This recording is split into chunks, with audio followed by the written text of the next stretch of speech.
Hello everyone, welcome back to Pariksha Jan YouTube channel. दोस्तों आज है 6 जुलाई 2024 और 6 जुलाई के दोस्तों जितने भी इंपॉर्टेंट और सिलेक्टेड क्वेश्चन हैं वो हम आपको इस वीडियो में कराने वाले हैं और यह वीडियो आपके लिए बहुत ज़्यादा इंपॉर्टेंट होने वाली है। सभी प्रतियोगिता परीक्षा के लिए यह वीडियो बहुत ही ज़्यादा इंपॉर्टेंट है दोस्तों। और हमने लास्ट में क्वेश्चन रखा है जिसका जवाब आपको दोस्तों कमेंट बॉक्स में देना है। अगर आपको इसकी पीडीएफ चाहिए वीडियो की तो आप हमारे डिस्क्रिप्शन में जाकर वहाँ टेलीग्राम का ग्रुप जो है ज्वाइन कर सकते हैं, वहाँ पर आपको पीडीएफ मिल जाएगी। तो दोस्तों पहले क्वेश्चन से हम शुरू कर लेते हैं। पहला क्वेश्चन है हमारा, जुलाई 2024 में किसने नीदरलैंड के नए प्रधानमंत्री के रूप में शपथ ली है? तो दोस्तों ये हो जाएंगे आपके डिक सूप। ऑप्शन नंबर बी बिल्कुल सही जवाब हो जाएगा, डिक सूप। दोस्तों यहाँ पर आप देख सकते हो इनकी फोटो। डिटेल में जान लेते हैं इसके बारे में। डच सीक्रेट सर्विस के पूर्व प्रमुख डिक सूप ने नीदरलैंड के नए प्रधानमंत्री के रूप में शपथ ली है। 67 वर्षीय स्वतंत्र नेता डिक सूप मार्क रूटे का स्थान लेंगे, जो इस वर्ष के अंत में नाटो के अगले महासचिव बनने वाले हैं। नीदरलैंड जो है दोस्तों यूरोप का देश हो जाएगा और जो इसकी राजधानी है एम्स्टर्डम हो जाएगी और मुद्रा यहाँ की यूरो हो जाएगी। ये आपको याद रखना है। आप यहाँ पर देख सकते हो मतलब जो नीदरलैंड की स्थिति है मैप में, ये तो हो गया आपका प्यारा देश भारत, और यहाँ से आप इधर जाएंगे तो ये आ जाएगा आपका यूरोप में नीदरलैंड यहाँ पर हो जाएगा। ये आपको याद रखना है। अगला क्वेश्चन है, जुलाई 2024 में महाराष्ट्र की पहली महिला मुख्य सचिव चीफ सेक्रेटरी कौन बनी है? तो दोस्तों ये आपका सुजाता सोनिक बनी है, यानी कि ऑप्शन नंबर सी यहाँ पर सही जवाब हो जाएगा। यहाँ पर आप फोटो देख सकते हो सुजाता सोनिक जी की। डिटेल में जान लेते हैं दोस्तों। 1987 बैच की आईएएस अधिकारी सुजाता सोनिक महाराष्ट्र की पहली महिला मुख्य सचिव बनी है। उन्होंने निवर्तमान मुख्य सचिव नितिन करीर का स्थान लिया है। महाराष्ट्र की जो दोस्तों स्थापना है 1 मई 1960 में की गई है और राजधानी मुंबई हो जाएगी। मुख्यमंत्री एकनाथ शिंदे हो जाएंगे और राज्यपाल रमेश बैस हो जाएंगे। ये दोस्तों आपको याद रखना है। अगला क्वेश्चन है, किस देश ने पहली बार नई बैंक के नोटों में होलोग्राफी तकनीक का इस्तेमाल शुरू किया है? तो दोस्तों ये आपका जापान यहाँ पर बिल्कुल करेक्ट जवाब हो जाएगा, यानी कि ऑप्शन नंबर डी बिल्कुल सही जवाब होगा। डिटेल में जान लेते हैं।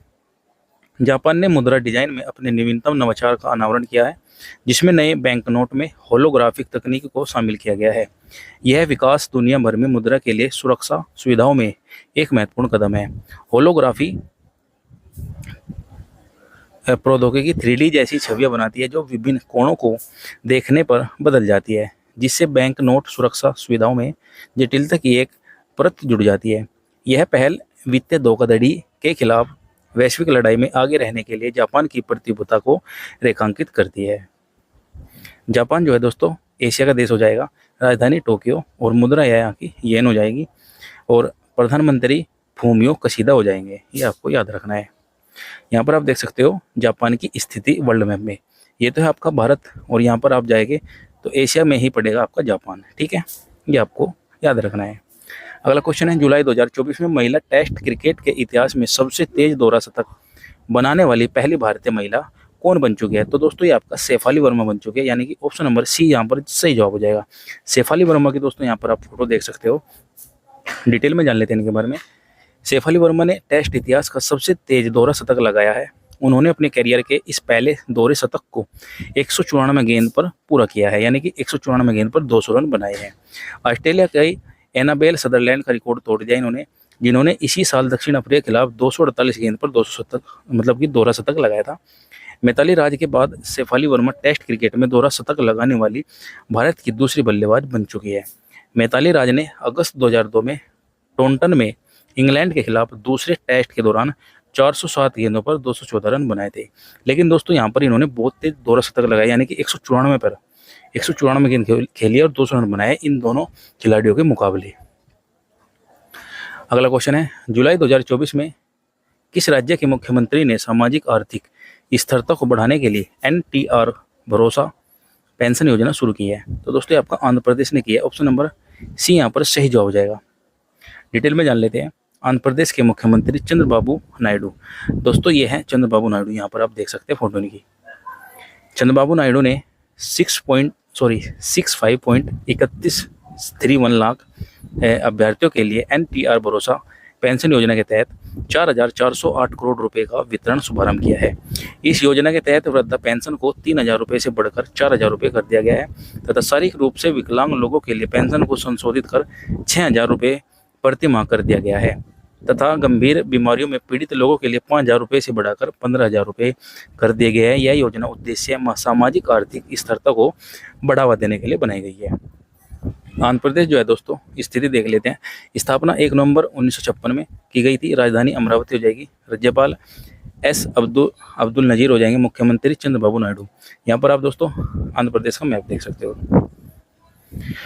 अगला क्वेश्चन है, जुलाई 2024 में किस देश की नौसेना ने भारत के गार्डन रिच शिप बिल्डर्स एवं इंजीनियर्स लिमिटेड के साथ 800 टन के महासागरीय टग के लिए समझौते पर हस्ताक्षर किया? तो दोस्तों आपका बांग्लादेश ने किया, यानी कि ऑप्शन नंबर डी यहाँ पर सही जवाब हो जाएगा।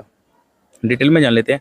बांग्लादेश नौसेना ने भारत के garden rich ship building and engineering के साथ 800 टन के ओशन गोइंग टन के लिए अनुबंध पर हस्ताक्षर किए हैं। यह एक बड़ा अनुबंध है जो रक्षा उपकरणों के खरीद के लिए भारत द्वारा बांग्लादेश की दी गई $500 मिलियन की ऋण सहायता प्रदान करना है, जिस पर इन्होंने हस्ताक्षर किए हैं। इस समझौते पर ढाका ने और बांग्लादेश नौसेना के रक्षक खरीद महानिदेशालय के प्रतिनिधियों पर उपस्थिति में हस्ताक्षर किए गए हैं। इसका उद्देश्य भारत और बांग्लादेश के बीच द्विपक्षीय रक्षा संबंधों को मजबूत करना है। गर्स लिमिटेड के बारे में और जान लेते हैं। जैसे इसके अनुसार अनुबंध अनुसार लगभग $21 मिलियन की कीमत वाला यह जहाज 24 महीने के भीतर बांग्लादेश को सौंप दिया जाएगा। यह जहाज लगभग 61 मीटर लंबा और 15.80 मीटर चौड़ा होगा और पूरी तरह से लोड होने पर इसकी अधिकतम गति कम से कम 13 नॉट होगी। Garden rich ship builders and engineers limited GRSE स्थापना 1984 में की गई। इसकी मुख्यालय कोलकाता पश्चिम बंगाल में हो जाएगा और अध्यक्ष जो है यहाँ के PR हरि हो जाएंगे। ये दोस्तों आपको याद रखना है। अगला क्वेश्चन है, जुलाई 2024 में भारत मंगोलिया संयुक्त सैन्य अभ्यास नेमोडिक एलिफेंट के 16वें संस्करण का आयोजन कहाँ पर किया जा रहा है? तो दोस्तों ये आपका मेघालय के उमरोई में किया जा रहा है, यानी कि ऑप्शन नंबर ए बिल्कुल यहाँ पर सही जवाब हो जाएगा। डिटेल में जान लेते हैं। भारत के मंगोलिया के सेनाओं के बीच संयुक्त सैन्य अभ्यास नोमैडिक एलिफेंट का 16वां संस्करण 3 जुलाई से 16 जुलाई तक मेघालय के उमरोई में आयोजित किया जा रहा है। इस अभ्यास का उद्देश्य शहरी पहाड़ी इलाकों में अर्ध पारंपरिक अभियानों को अंजाम देने में दोनों सेनाओं के बीच अंतर संचालन क्षमता को बढ़ाना है। अभ्यास नोमैडिक एलिफेंट मंगोलिया के साथ एक वार्षिक प्रशिक्षण कार्यक्रम है जो मंगोलिया और भारत में बारी बारी से आयोजित किया जाता है। नोमैडिक एलिफेंट का 15वां संस्करण मंगोलिया के उलान बटोर में आयोजित किया गया था। अगला क्वेश्चन है, पहले के सरस्वती अम्मा पुरस्कार 2024 से किसे सम्मानित किया गया है? तो दोस्तों आपका पी गीता को किया गया, यानी कि ऑप्शन नंबर सी यहाँ पर सही जवाब हो जाएगा। डिटेल में जान लेते हैं इनके बारे में। लेखिका, आलोचक और नारीवाद कार्यकर्ता पी गीता को नारीवादी अध्ययन के लिए पहले के सरस्वती अम्मा पुरस्कार से सम्मानित किया गया है। MT वासुदेव नायर की पटकथाओं पर उनकी कीर्ति 2 थाचुकल पुरुष रचनाओं को यह पुरस्कार दिया गया है। इस पुरस्कार को wing women a integration and growth thoughts sports Kerala द्वारा स्थापित किया गया है। सरस्वती अम्मा एक साहसी लेखक थी जो तत्कालीन पितृसत्तात्मक साहित्य दुनिया के खिलाफ अकेली खड़ी थी।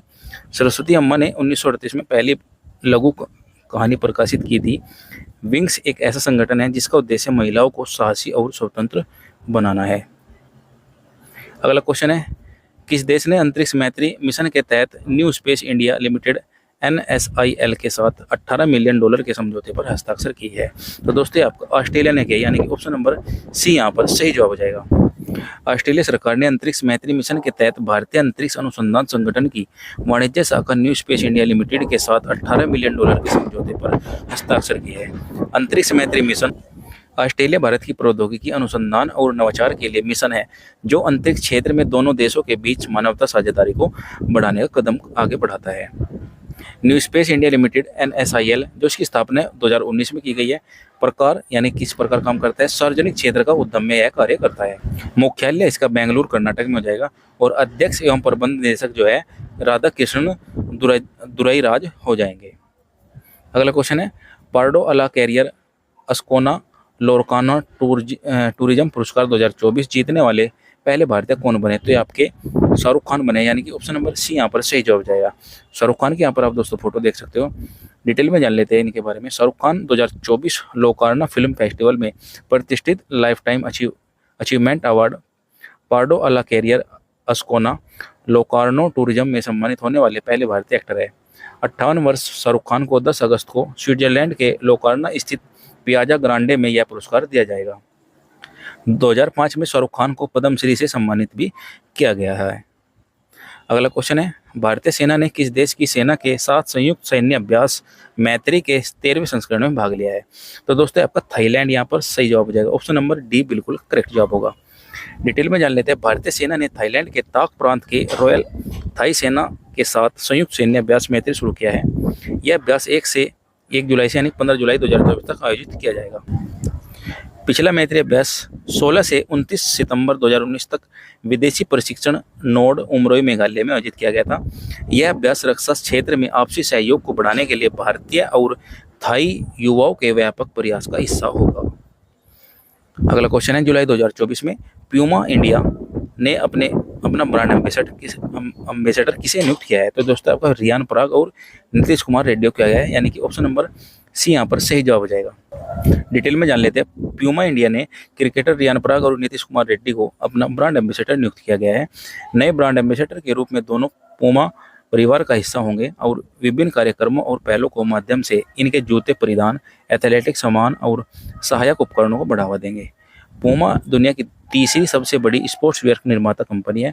कंपनी की स्थापना 1948 में रुडोल्फ डेसलर ने की थी। इसका मुख्यालय जर्मनी में है, ये आपको याद रखना है।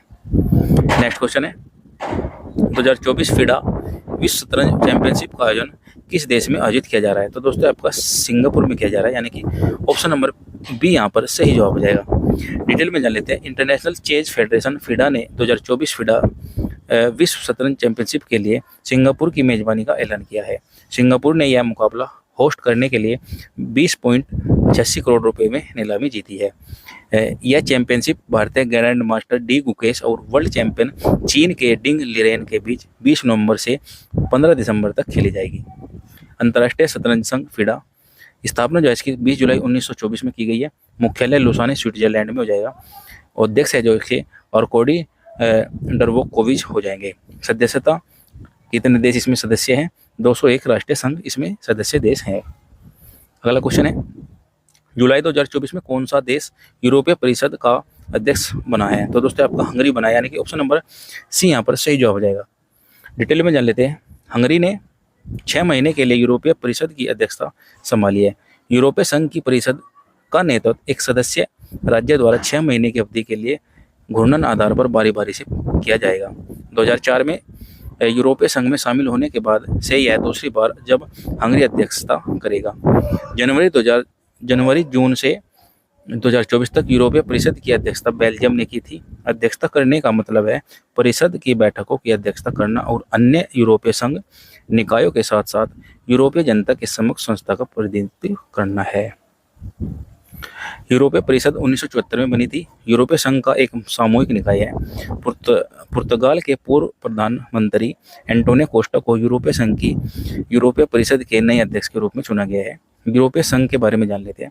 यूरोप में स्थित सदस्य देश 27 देशों का एक राजनीतिक आर्थिक मंच है। इसकी जो स्थापना है 1 नवंबर 1993 में की गई है। मुख्यालय इसका ब्रुसेल्स बेल्जियम में हो जाएगा और अध्यक्ष यहाँ के उर्सुला वोन डेर लियेन हो जाएंगे। ये आपको याद रखना है। अगला है और आखिरी क्वेश्चन है, वर्ष 2024 में किसने भारत के पूर्व राष्ट्रपति एम वेंकैया नायडू के जीवन और यात्रा पर आधारित 3 पुस्तकों का विमोचन किया है? तो ये आपका प्रधानमंत्री नरेंद्र मोदी ने किया है। ऑप्शन नंबर ए यहाँ पर सही जवाब हो जाएगा। किस किस पुस्तक के बारे में किया है ये आपको मैं बता देता हूँ। प्रधानमंत्री नरेंद्र मोदी ने वीडियो कॉन्फ्रेंसिंग के जरिए भारत के पूर्व उपराष्ट्रपति वेंकैया नायडू के जीवन और यात्रा पर आधारित 3 पुस्तकें का विमोचन किया है। पुस्तक विमोचन समारोह पूर्व उपराष्ट्रपति वेंकैया नायडू के 75वें जन्मदिन पर तेलंगाना के हैदराबाद में गाचिबोवली के अन्यथा अन्वय कन्वेंशन सेंटर में आयोजित किया गया है। 3 पुस्तकें मैं आपको बता देता हूँ कौन कौन सी है। 3 विवेचन पुस्तकें। पहली है Venkaiah Naidu life in service, जिसको एस नागेश ने लिखा है। दूसरी है celebrating Bharat the mission and message of M Venkaiah Naidu as जो 13वें नंबर के वाइस प्रेसिडेंट ऑफ इंडिया थे उसको लिखा है IV सुब्बाराव ने। और अगली पुस्तक है महानेता M वेंकैया नायडू का जीवन और यात्रा, जिसको लिखा है संजय कुमार किशोर ने। इंपोर्टेंट पुस्तक है दोस्तों, कोई से भी एग्जाम में आ सकती है, ये आपको नोट डाउन कर लेना है। अगला और आखिरी क्वेश्चन है, इसका जवाब दोस्तों आपको कमेंट बॉक्स में बताना है। इसका सही जवाब क्या होगा? क्वेश्चन क्या है, वस्तु एवं सेवा कर दिवस 2024 में कब मनाया गया? तो दोस्तों वीडियो अच्छी लगी तो लाइक कर देना और अपना कमेंट फीडबैक जरूर छोड़ देना, कैसी है वीडियो, कैसी नहीं है, ठीक है। और ऐसी वीडियो को देखने के लिए हमारे चैनल पर विजिट करें। तो दोस्तों मिलते हैं नेक्स्ट वीडियो में, तब तक के लिए धन्यवाद।